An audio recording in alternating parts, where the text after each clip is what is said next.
In this video, I'm going to tell you about the benefits of going to a gaming convention, and if you can't find one near you, how easy it can be to start one yourself. As I'm filming this, it is Wednesday, and I am going to have to quick edit this up and then get on the road and drive to Adepticon. If you're watching this on the day it launches, on Friday, I'll be at Adepticon while you're watching this.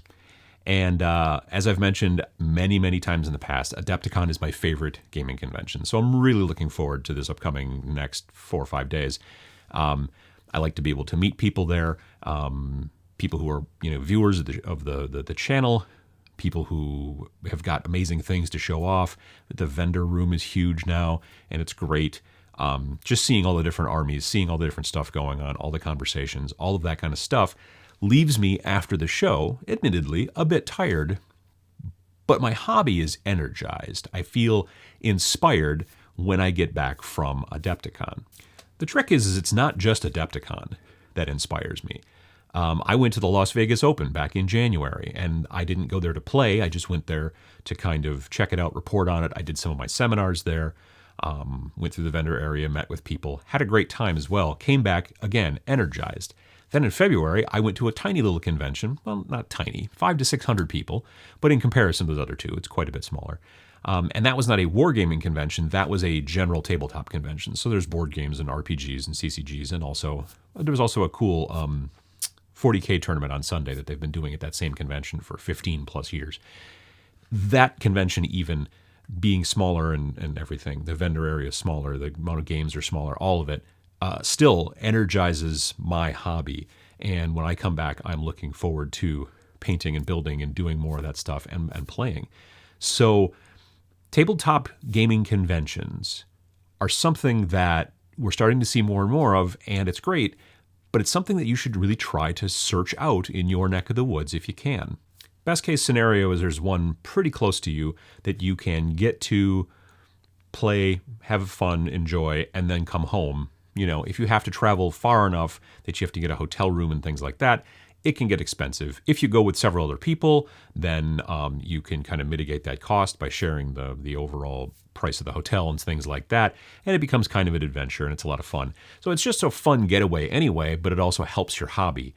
But now, I can already hear what you're saying. You're saying, yeah, but I've looked around. There's no gaming conventions anywhere near me. There's nothing that I can afford to go to, or there's nothing I can really make it to, or something like that. And that's understandable. That happens. In Wisconsin, in America, where I live, there are a lot of gaming conventions that are nearby. And I'm lucky enough to be able to now travel to more here and there for not just Tabletop Minions, but also for my day job.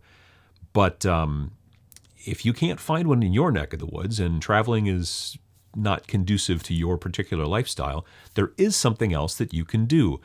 You can start your own convention. Now, you may think to yourself, well, where am I going to get the money to do all of that? That seems crazy.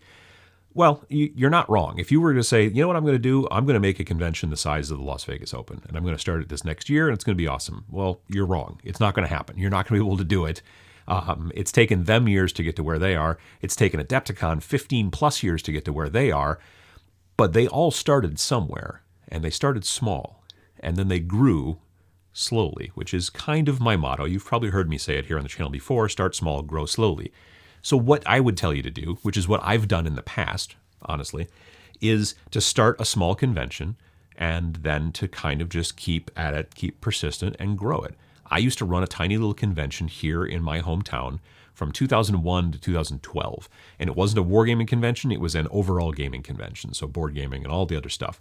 And I think the biggest I ever got it was 250 people attended, which was fine. I didn't want it to become a big deal. I wanted it to be a small convention, but people came from all around in the state. Some people would even come from Illinois, Minnesota. Yeah, people traveled to come to the convention because I kept doing it and I kept growing it, but slowly, because I didn't want it to become something where if you put out a huge amount of money up front to reserve a huge room and then you're thinking, well, I'm going to have 500 people show up at my first event, it's just not going to happen. It takes time to build. Even in today's society where we've got so much access to social media and internet and the ability to market for basically almost free, it still takes time. So understand that you should start small and grow slowly.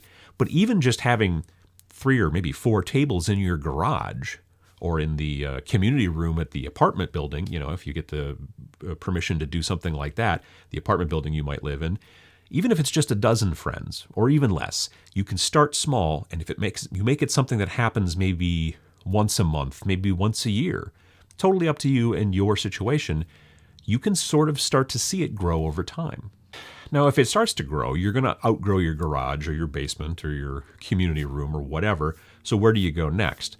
Well, you can easily go to usually some sort of restaurant in your area that probably has some sort of banquet room or something like that they will either rent you for cheap if you say that all the people will go and eat in their restaurant or that kind of thing, and you won't let in, carry-ins, or you can, get it for sometimes even free if you have the food catered by the actual restaurant or whatever. I just went to a small historical gaming convention not too far, about half an hour drive from my house back in January.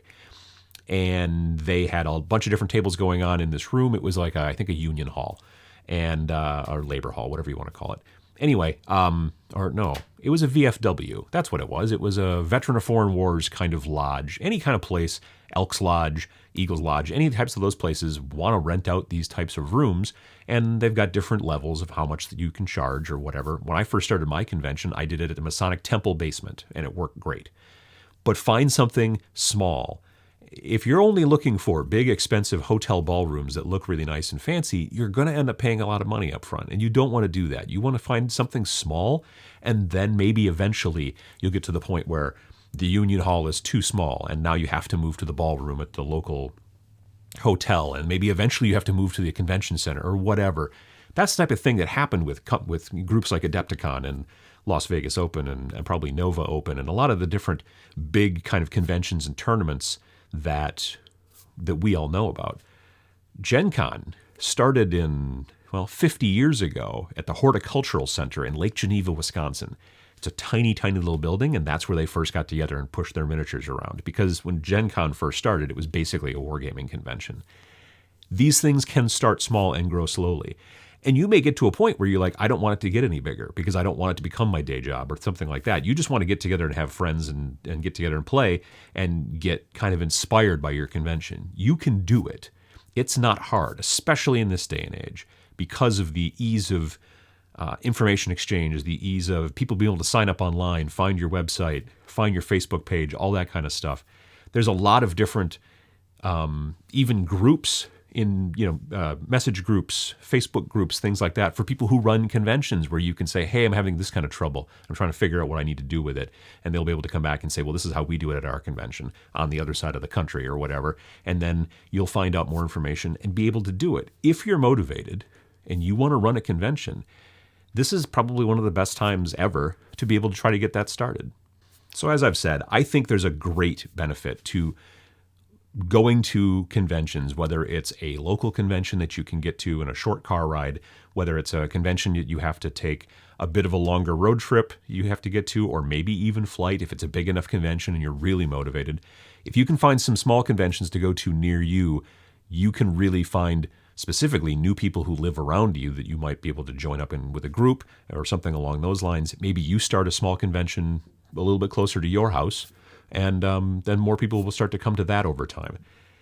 The whole concept of trying to get the community together and get more people face-to-face playing games is a big portion of what makes gaming conventions great. If you've never been to one, you kind of don't know, but you should really look into it. You should really look into going to a convention, even if it's just for a quick day trip. You're not going to play in a tournament and do all that stuff. You just want to kind of show up and kind of reconnoiter and see what it's all about. I would definitely tell you to do that because it can really help to, like I said, inspire you, energize your hobby, and get you moving forward. And if, like I said, you can't find anything near you, you should think about starting something because that can also help to energize your hobby and potentially just energize more people who live around you and start to grow your community.